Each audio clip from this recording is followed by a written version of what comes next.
Bueno, chicos, sigamos con esto. Entonces, dijimos que el versor I1, lo que queríamos determinar es qué representaba la variación, o sea, el cambio de posición de un versor en el tiempo. Entonces, para eso estamos viendo que tenemos un versor ubicado en una posición I1, dada en un tiempo t, y el mismo versor en otro momento, indicado como t más delta t, ¿sí? Entonces el vector ha pasado de esta posición a esta posición en un determinado delta t, por lo tanto también ha cambiado su orientación angular, indicado por este delta theta de ángulo, y el extremo del vector ha seguido una trayectoria circular con centro en este punto, que normalmente denominamos, ¿cómo denominamos a eso? Arco, ¿sí? Arco. Ahora, si ustedes ven, el cambio en la posición del extremo del versor lo podemos indicar a través de este pequeño vector delta I1, que representaría el cambio de posición que ha sufrido el extremo del vector de esta posición a esta posición. Esto lo podemos decir porque yo podría decir que I en el tiempo t más delta t está dado por la suma de los vectores I en el tiempo t más este delta I1, ¿sí? Como suma vectorial. Entonces, básicamente, este vectorcito, ¿sí?, va a representar de alguna manera este cambio en la posición angular de este versor, por lo tanto, del eje X, X1. Bien, este vectorcito, delta I1, está en la dirección de ¿quién? De la cuerda, correspondiente a este arco. ¿Se acuerdan de arco? ¿Se acuerdan de cuerda? Que está en la dirección, esta cuerda está en la dirección de la secante. ¿Qué es lo que era la secante? Cómo extraño estar con ustedes ahí en la misma habitación para ir haciéndoles esta pregunta, pero bueno, ¿qué es lo que era la secante? La secante es la línea o la recta que corta en dos puntos a una curva, a una línea. En este caso, esta línea es una circunferencia, ¿sí? Entonces, la secante es la que corta a la circunferencia en dos puntos, que es lo que es la tangente y aquella que la toca en un punto. Esa es la diferencia. Bien. Este eje está en la dirección de esa recta, que para que tenga carácter vectorial, como lo tienen los ejes X e Y a través de sus versores, vamos a considerar que esa dirección de la secante tiene un versor que la define, y le vamos a llamar M0. Le vamos a llamar M0. Le podríamos llamar de cualquier manera. Esto representa un versor que le da carácter vectorial a esta secante, sobre la cual está no el arco, sino la cuerda correspondiente, que es este vector. Bien, veamos ahora, démosle valor a este delta I1. Entonces, para hacer eso, vemos que se ha formado acá, entre las dos posiciones, un triángulo isósceles. Un triángulo isósceles. No, para poderle aplicar la trigonometría, deberíamos tener triángulos rectos, rectángulos. Para ello es que vamos a hacer ¿qué cosa? Vamos a partir por la mitad a este triángulo isósceles con una línea que pase por el punto y sea perpendicular a la base, ¿sí? De esa manera vamos a lograr dos triángulos rectángulos, donde vamos a analizar uno de ellos. Entonces vamos a tener un diferencial, un delta theta 2, y vamos a tener un delta I1 sobre 2. que sería la mitad, ¿no es cierto?, del delta tita y del delta I1. Bien, y ahora sí vamos a poder aplicar a este triángulo, así definido, la trigonometría. Y poder decir que el seno del ángulo delta tita sobre 2 es igual a ¿quién? Al cateto opuesto, que es delta I1 sobre 2, sobre la hipotenusa, que sería el versor I. Básicamente es eso. Bueno, puesto así, vamos a despejar delta I1 sobre 2, que va a ser I1 por el seno de delta tita sobre 2. Ahora, a mí lo que me interesa es todo este vector, o sea, básicamente delta I1. Por lo tanto, si pasamos el 2 al segundo miembro, vamos a tener el delta I1, ¿sí? Ahora, visto así y definido así, esto sería el módulo de ese vector, o sea, sería esta cuerda, el valor de esta cuerda, de este lado del triángulo isósceles. Definido de esta manera.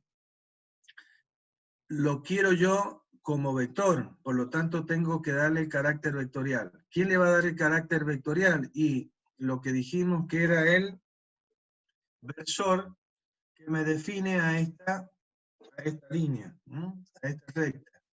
Por lo tanto, para que delta I tenga carácter vectorial, o sea que tenga rayita arriba, nosotros tendremos que aplicarle el versor correspondiente. Entonces esto va a ser un vector que tiene como módulo esto, que es 2i por el seno de delta tita sobre 2, en la dirección de M0.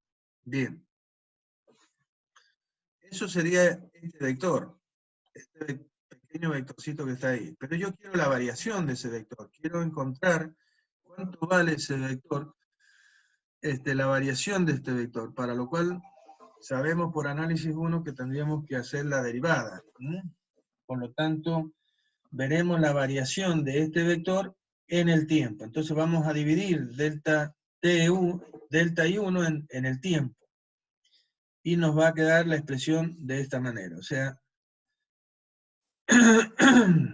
perdón, 2i1 seno de delta tita sobre delta t en la dirección de M0. Y luego vamos a aplicar la derivada. Aplicar derivada era aplicar el límite. El límite, cuando delta t tiende a 0, de delta I1 sobre delta t, igual al límite cuando delta t tiende a 0 de la expresión correspondiente. ¿Sí?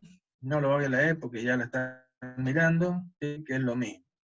Bien, finalmente vamos a hacer un pequeño artificio matemático. Vamos a multiplicar y dividir por delta tita sobre 2, ¿sí? Es lo mismo que multiplicar por 1. Entonces, y vamos a agrupar a estos numerador y denominador de tal manera que quede el seno de delta tita sobre 2 dividido en delta tita sobre 2. ¿Sí? Este delta tita pasaría acá abajo. Y este delta t pasaría a dividir al delta tita sobre 2. Delta tita sobre 2, que desapareció. ¿Por qué? Y porque desapareció con el 2 que tengo acá. ¿Está bien? Entonces finalmente nos queda esta expresión que está aquí. Este 2 con ese 2. Con ese 2. Ese 2 con ese 2 se van. Y finalmente me queda delta tita sobre delta t. Que es esto que está acá. En la dirección de M0. Bien. Puesta así esta expresión, ahora sí aplicamos el límite. ¿Qué es lo que es aplicar el límite? Es que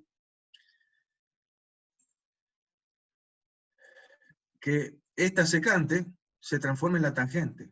O sea, es encontrar el valor en este punto, básicamente.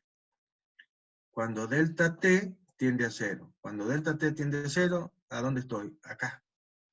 La variación de esto en ese punto. Análisis 1. Análisis 1 era eso. Bien.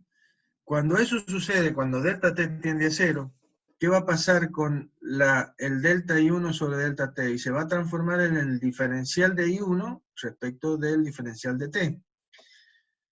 Cuando delta T tiende a 0, vamos a ver que el seno del ángulo y el ángulo son lo mismo. Si ustedes se acuerdan, en trigonometría, este representa el seno del ángulo, ¿sí? Y esto es el ángulo. Cuando este ángulo se hace muy chiquitito, el ángulo y el seno del ángulo prácticamente son el mismo valor. Estamos hablando de valores diferenciales, por favor, ¿sí? Entonces, ¿qué va a suceder? Y que el seno del ángulo y el ángulo van a ser iguales, por lo tanto, ese término se va a ir con ese término, ¿no? ¿Qué otra cosa va a pasar? Va a pasar que cuando delta tita, cuando delta t tiende a 0, este delta tita sobre delta t se van a convertir en el diferencial de tita sobre el diferencial de t. Y finalmente, cuando delta t tiende a 0, ¿sí? El versor M0 que me definía a la recta que es secante, a la secante, esta recta, a medida que delta t tiende a 0, o sea, voy a tener que esta recta se va a transformar ¿en qué? En la tangente a la trayectoria en ese punto. Por lo tanto, si es tangente a la trayectoria, ¿cómo va a ser respecto del eje de las y? Y va a ser perpendicular. Por lo tanto, lo que me va a estar, ¿en qué se va a convertir la secante? Se va a convertir en el eje de las y. Y el eje de las y está representada por ¿quién? Por el versor J. Por lo tanto, volvamos acá. Perdón, me está variando. El M0 se va a transformar en el versor J1. Pues la secante se transforma en la tangente de la trayectoria, por lo tanto esta tangente será perpendicular al eje de las X, es decir, a I1. ¿Ah? Entonces, finalmente, toda esta expresión se va a transformar en esta expresión, es decir, la diferencial, la derivada de versor I1 respecto al tiempo, es igual a la derivada de tita respecto a t por J1. ¿Cómo leo esto? Y que este vector, o la derivada de este vector, me da otro vector que tiene por módulo diferencial tita sobre diferencial t, que ¿quién es eso? Omega, la velocidad angular, y que tiene la dirección de J1. Es decir, la derivada de este vector me da otro vector cuya dirección es perpendicular a ese vector, porque J1 es perpendicular a I1. Eso es lo que obtengo.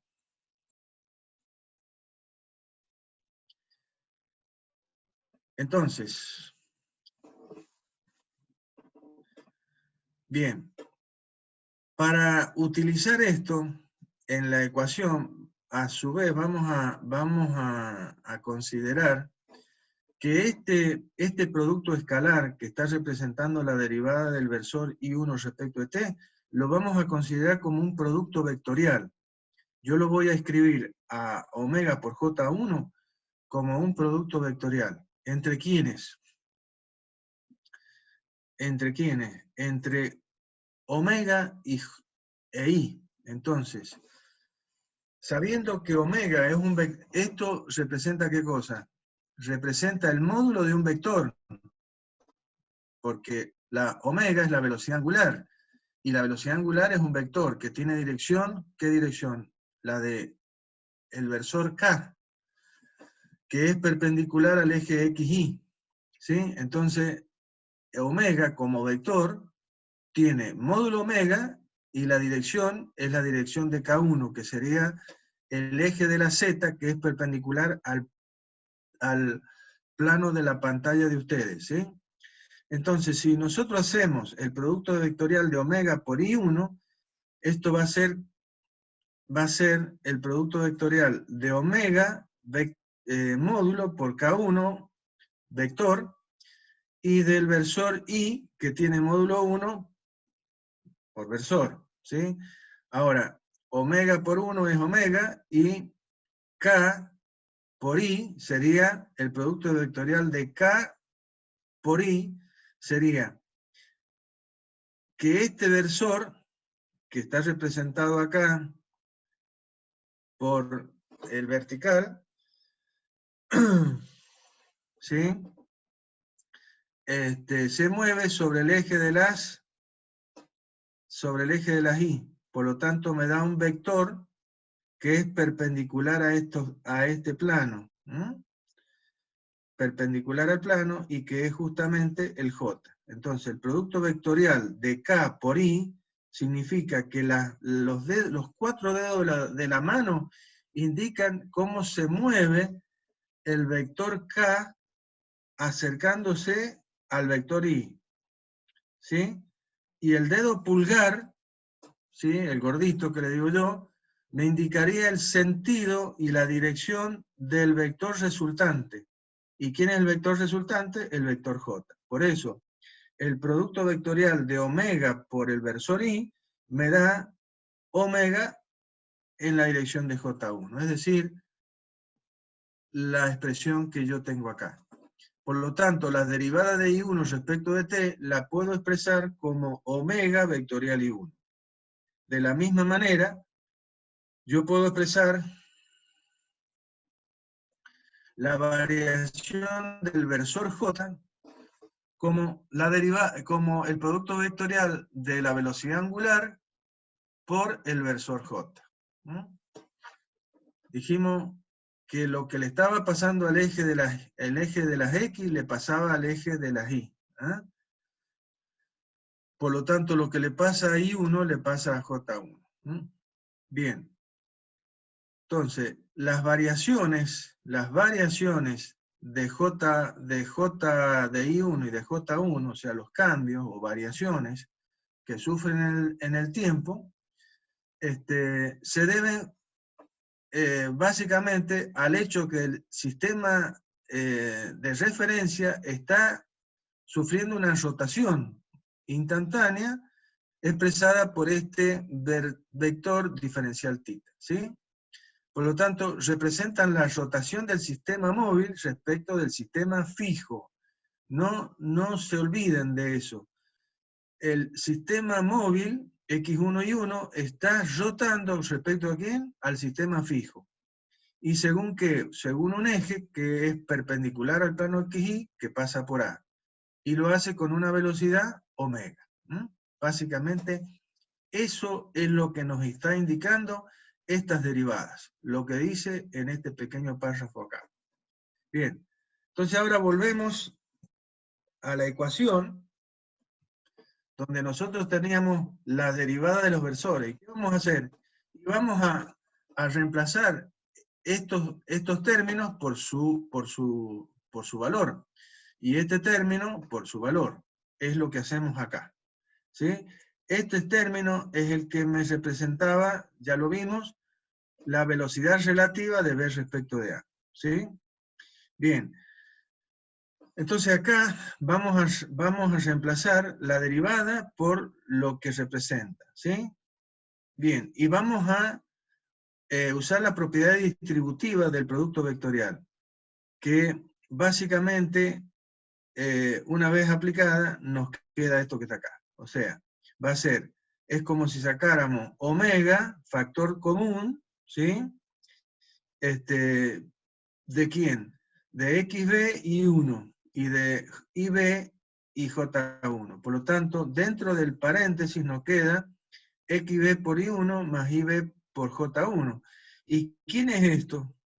¿Quién es esto? Y esto es RB de A. O sea, esta es la proyección en la dirección de X, esta es la proyección en el eje de las Y. ¿De quién? Del vector RB de A. Por lo tanto, hemos llegado a que la derivada del vector posición relativa, ¿sí? Nos da dos sumandos. Un sumando que tiene esta forma de que representa una velocidad de rotación, porque es omega, vectorial un radio, esto representa una rotación, y este término, que es la velocidad relativa, que es un término que indica una velocidad lineal. Este término, repasando un poquito, es el que surge de la variación de las componentes del módulo del vector, es decir, cómo varía, volvamos un chiquito para atrás, perdón, cómo varía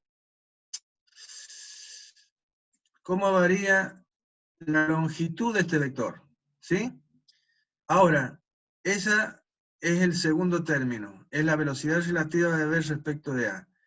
Pero hay otro término que apareció. ¿Y por qué apareció? Y porque ese versor y ese versor no mantienen su ubicación o orientación angular, sino que a medida que se desplazan, están rotando.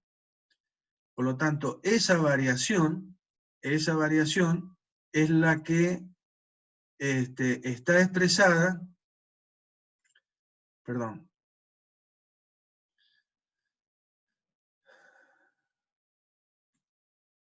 por esta componente. ¿Qué representa esta componente? La rotación de los versores I1 y J1 respecto de mi sistema absoluto. ¿Sí? ¿Y qué representa esto? La variación del vector posición en mi sistema auxiliar. Esta se llama velocidad relativa y esta es la velocidad de rotación de mi sistema auxiliar respecto al absoluto.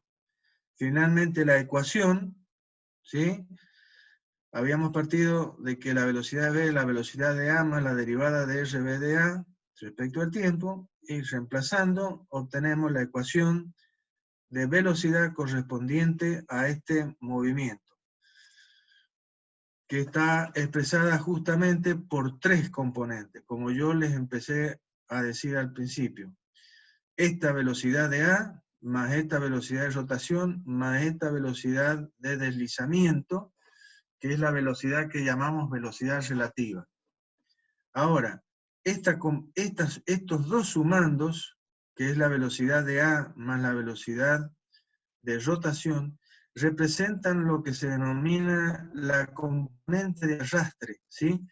¿Por qué se denomina de arrastre? Pues yo les dije que el sistema auxiliar, ¿qué es lo que hacía? Asumía la rotación del cuerpo.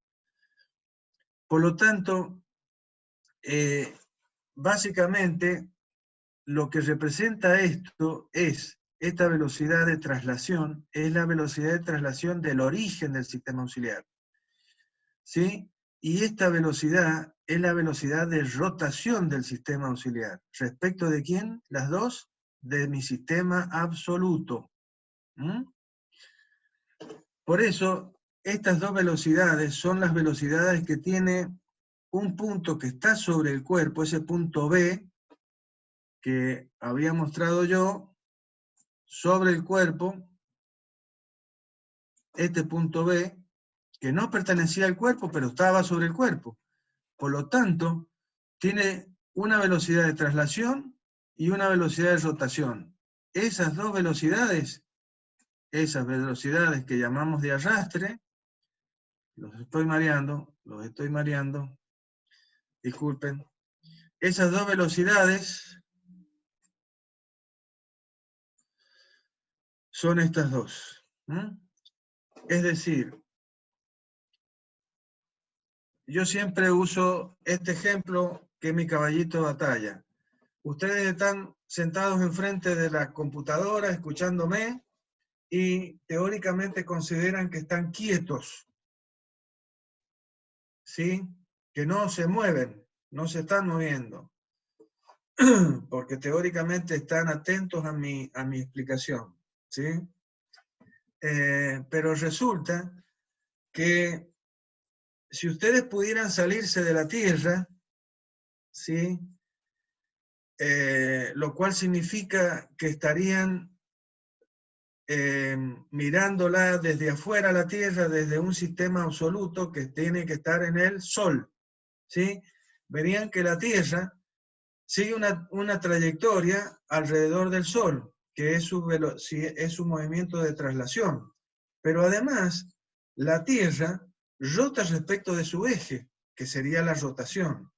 Por lo tanto, ustedes, al estar sobre la Tierra, están sobre un sistema que es el sistema relativo, el cual se mueve con una velocidad de traslación v sub a y rota con una velocidad de rotación, ¿sí?, respecto a las dos del sistema absoluto que está puesto en el Sol.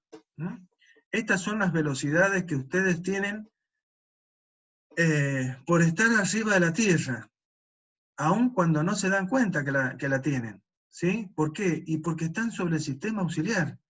Y al estar sobre el sistema auxiliar, no se dan cuenta que tienen estas velocidades. ¿Qué es lo que ven ustedes? Y ven esta velocidad. Esta es la velocidad relativa que sucede dentro del sistema auxiliar, dentro de la Tierra.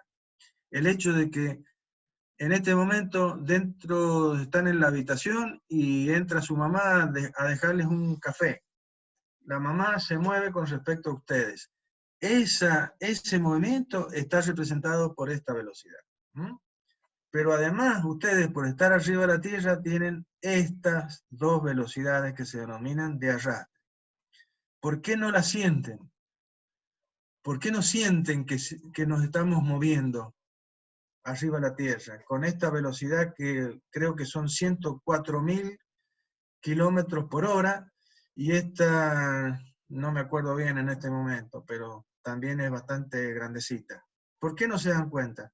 Porque estas velocidades son constantes. Entonces, ustedes no tienen referencia, no se dan cuenta que esto está sucediendo. ¿Qué es lo que el cuerpo es sensor de qué? De los cambios de velocidad, es decir, de las aceleraciones. Si ustedes van en un avión y le tapan la ventanilla, y no pueden tener ninguna referencia, una nube, el piso, lo que sea, y van a dar, es como si estuvieran sentados en la silla de su casa, ¿sí? Pero si ustedes, de pronto el avión se mueve por un pozo de aire, ¿qué va a pasar? Y va a caer el avión, va a caer instantáneamente un segundo hasta que pase el pozo, y esa sensación es la que ustedes, es decir, las aceleraciones o las desaceleraciones es lo que el cuerpo humano puede percibir, es sensor de las aceleraciones, pero no de las velocidades. ¿No? Bien, perfecto. Entonces, acá se está indicando todo lo que les acabo de decir, ¿sí? La velocidad de A, la velocidad del origen del sistema móvil respecto al eje absoluto, esta que representa, ¿qué cosa? El efecto de la velocidad angular provocado por el giro del sistema X1 y 1, Z1 respecto al sistema absoluto. La velocidad angular es la velocidad que tiene el sistema móvil. Bueno, RBA, velocidad de A, que es la velocidad relativa. Todo lo que yo ya les he dicho. Ustedes léanlo bien y traten de entenderlo de la mejor manera. Yo estoy intentando demostrarles esto porque esto es lo más importante para que después lo podamos aplicar. Bien. ¿Qué nos va a quedar? Y la aceleración. La aceleración. Por lo tanto, la aceleración la obtendremos derivando la velocidad, estos tres términos. Por lo tanto, la derivada de la velocidad será la derivada de A más la derivada de este término, que representa la rotación, más la derivada de la velocidad relativa. Como esto es un producto vectorial, y lo tengo que tratar como producto, entonces de acá van a surgir 4 términos, que son la derivada del primero por el segundo sin derivar, bueno, lo que ya sabemos, por favor. Entonces, La aceleración de B, que es la derivada de B respecto a T, la aceleración de B, va a ser la derivada de B de A, que va a ser la aceleración de A, más este término que la derivada de omega, ¿qué es lo que es la derivada de omega? Que es la derivada de la velocidad angular que me va a dar omega punto, que después le vamos a poner alfa, que es la aceleración angular, por el vector posición, más omega por la derivada de RB de A.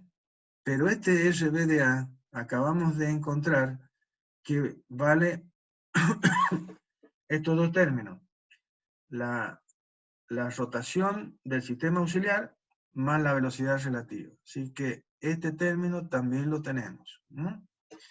¿Qué término nos está faltando conocer? La derivada de la velocidad relativa, que me va a dar la aceleración relativa. Lo que está sucediendo con el vector posición. Bien, si derivamos esto, el vector posición, el vector velocidad, perdón, el vector velocidad, que es la variación del vector posición dentro del sistema auxiliar, y va a tener dos componentes. Una que va a ser la proyección de este vector sobre el eje de las X, y la otra que va a ser la proyección de este vector sobre el eje de las Y. Esto es el módulo por su versor, el módulo por su versor. Entonces, ¿qué es lo que me va a dar? Y de vuelta, esto va a ser la derivada de un producto. Entonces va a ser la derivada del módulo por el versor más el versor, perdón, ¿a dónde estoy? Más el módulo por la derivada del versor, ¿sí? Para el caso de este. Y después para este va a ser la derivada del módulo por el versor más el módulo por la derivada del versor. Nada más que aquí se han agrupado ya de tal manera que este término, la suma de estos dos términos, ¿qué me está dando? Y la variación del módulo en X más la variación del módulo en Y del vector velocidad. ¿Y eso qué me va a dar? Como ya vamos a ver. Y nos va a dar la aceleración relativa. O sea que este término, que lo hemos separado acá, que es la derivada más la derivada, por lo tanto, esto que representa, y la componente de la aceleración, de la aceleración relativa en la dirección de X, y esto es la componente de la aceleración en la dirección de Y según J. O sea, esto que está acá. Eso es esto, y eso es esto. Y la suma de todo, ¿qué es lo que me da? La aceleración relativa, es decir, cómo va a variar el vector velocidad, ¿sí? Debido a la variación de los módulos de ese vector. Bien, ¿y qué otro término vamos a tener? Y vamos a tener este otro término, que es el módulo por la variación del vector, el módulo por la variación del vector. Bien, y esto es como en el caso de la velocidad, que habíamos llegado. Acá teníamos el módulo por la... perdón.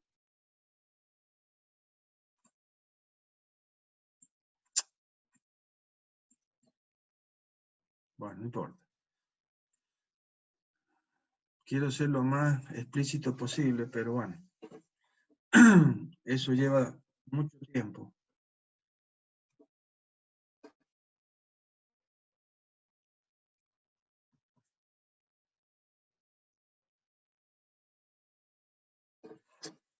Perdón, me perdí. Bien, acá está.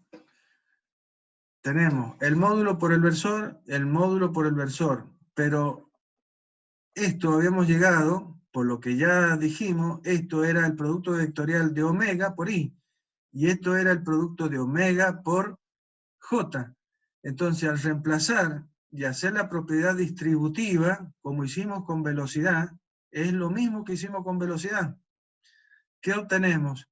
Y obtenemos este término, que es la velocidad angular por la velocidad relativa. ¿Mm? Bien, finalmente, la derivada de la velocidad relativa nos da dos términos. Un término que representa la aceleración relativa y un término que representa esta, este producto vectorial entre omega y la velocidad relativa. Por lo tanto,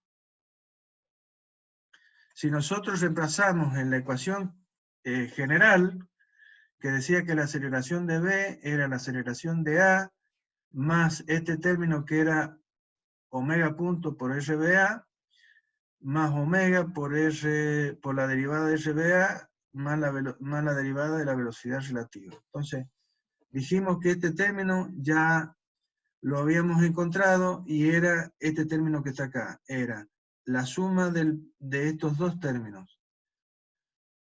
Esto que representaba la rotación y esto que representaba la velocidad relativa. Esto es este término. Y ahora este término hemos encontrado que vale la aceleración relativa más el producto vectorial de omega vectorial esto. Bien. ¿Qué nos queda resolver acá? Y nos queda resolver este producto vectorial entre omega y este sumando de acá. Entonces tenemos que hacer propiedad distributiva de omega por estos dos términos. Cuando hacemos la propiedad distributiva, sería omega por este primer término, que nos da omega, el doble producto de omega, vectorial omega por RB de A. Y el segundo sería omega por la velocidad relativa, que me daría un término que sería omega por la velocidad relativa. Pero ya tengo un otro término que es omega por la velocidad relativa. Por lo tanto, finalmente me van a quedar dos términos, omega por la velocidad relativa. Y la ecuación final, entonces, de la aceleración es, la aceleración del punto B va a ser la aceleración del punto A más un término que tiene a omega punto, que es alfa, que esto tiene la forma de ¿quién? De la aceleración tangencial. Este término, que es el doble producto vectorial de omega por el radio, ¿qué forma tiene este término? La de la aceleración normal, ¿sí? Este término nuevo que aparece